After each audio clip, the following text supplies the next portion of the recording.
Pendant les séances d'hypnose ou de coaching que je propose, je rappelle souvent aux gens que nous sommes toujours libres du choix de nos pensées. Alors qu'est-ce que ça veut dire? Tout simplement que consciemment, nous pouvons à n'importe quel moment changer, modifier, réorienter chacune de nos pensées. Alors, on est bien d'accord, la plupart des pensées qui nous arrivent à l'esprit, elles se font, enfin ça se fait de façon automatique. Si, je sais pas, si j'ouvre mes volets le matin et que je vois un grand beau temps, et là, de façon automatique, je me dis tiens, super, il fait beau, eh ben, je me suis pas dit, je vais me dire à moi-même de penser au fait qu'il fait beau en ce moment. Non, la pensée est venue toute seule. Ça vous est peut-être déjà arrivé d'être en pleine nuit, d'avoir des pensées qui tournent en boucle. C'est pareil, vous ne vous êtes pas dit, tiens, cette nuit pendant que je dormirai, bah, je vais me cultiver des pensées comme ça en boucle pour le plaisir de ne pas dormir. Je pense que vous ne vous êtes pas amusé à dire ça. Mais voilà, la plupart des pensées viennent de façon très très automatique, très très spontanée, sans qu'on ait pu vraiment les choisir. Mais à n'importe quel moment, nous restons libres de les choisir quand même, c'est-à-dire de les modifier, de les réorienter, de penser à autre chose. Là, dans l'instant, par exemple, vous êtes en train de regarder cette vidéo, vous êtes concentré dessus, eh bien, vous êtes tout à fait capable de penser à un objet, une personne, une parole, une chanson, peu importe ce que vous voulez.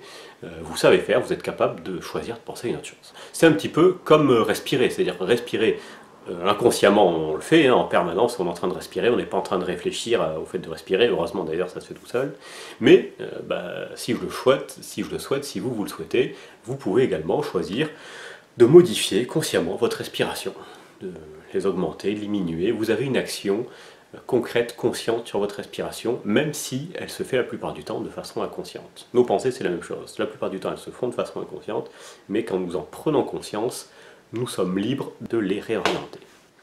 Alors, pourquoi je vous dis ça? Dans chaque situation de vie de notre quotidien, eh bien, nous avons toujours des pensées associées. Et la façon dont nous allons traverser cette situation dépend énormément de ce système de pensée.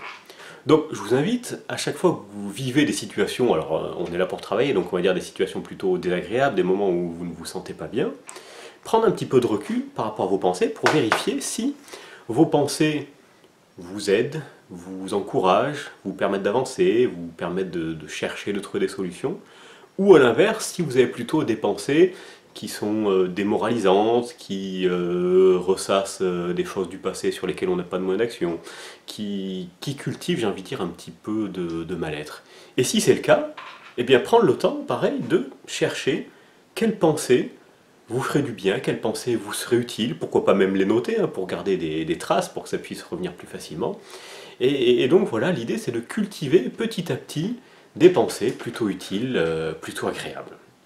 C'est vraiment de la conscience de soi, mais aussi du lien à soi-même, c'est-à-dire, est-ce que vous voulez être un soutien, un pilier pour vous-même? Il y a des chances que oui, tout le monde aime bien être capable de se soutenir, d'être un propre pilier pour soi. Et donc si vous avez envie de ça, parce que ça fait du bien dans la vie de chacun, je vous invite à cultiver le plus possible cette prise de conscience de vos pensées, et si elles ne sont pas assez bénéfiques pour vous, eh bien, de choisir, de trouver des nouvelles pensées qui vont être beaucoup plus utiles, beaucoup plus bénéfiques pour vous. Alors, vous allez me dire, oui, mais si c'est si simple, à chaque fois qu'on va pas bien, ou à chaque fois qu'une personne déprime un petit peu, s'il suffit juste, hop, de changer les pensées, et ça y est, tout va bien, tout est réglé, bon, enfin, ce serait très simple, ce serait trop simple, ça se saurait finalement, si c'était aussi simple. Alors effectivement, ce n'est pas aussi simple, et il y a deux raisons à cela, deux raisons principales. La première, c'est que cette faculté, cette capacité de choisir nos pensées, d'avoir conscience de nos pensées et de les changer, on n'a pas l'habitude de le faire, ça. C'est pas du tout dans nos habitudes, on l'a rarement appris où que ce soit à faire ça. Donc on n'est pas très doué pour ça, on n'est pas très performant, simplement parce qu'on n'a pas appris. C'est un petit peu comme une personne qui aurait, je sais pas, 40 ans, 50 ans, qui n'a jamais couru de sa vie, qui a un boulot sédentaire, elle est assise toute la journée, et on lui dit, ou même si c'est elle qui choisit, de courir. Alors bien sûr, elle va savoir faire, mais ça va être difficile à mettre en place longuement, ça va être difficile à se répéter, ça va être fatigant, ça va pas être du tout quelque chose, un coup de baguette magique, ça va lui tomber dessus. Il va falloir de l'entraînement. si la personne a envie de mettre de la course à pied, et bien là c'est exactement la même chose.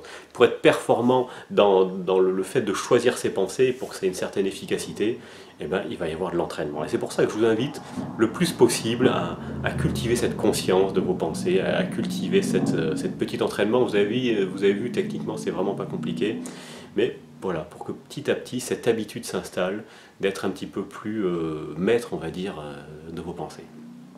Et la deuxième raison, c'est que toutes ces pensées que l'on peut avoir, aussi bien dramatisantes que dévalorisantes que démoralisantes, eh bien, on pourrait se dire elles sont inutiles a priori ce genre de pensées, et en fait non, elles ont clairement une bonne utilité, ça je l'expliquerai plus en détail dans une prochaine vidéo, et comme elles ont une utilité, comme elles ont une fonction, et ben hop, elles vont pas s'en aller comme ça juste en claquant des doigts. Et d'ailleurs c'est pour ça des fois que faire une petite séance d'hypnose, ça peut grandement aider chacun de nous à aller mieux et changer ce système de pensée.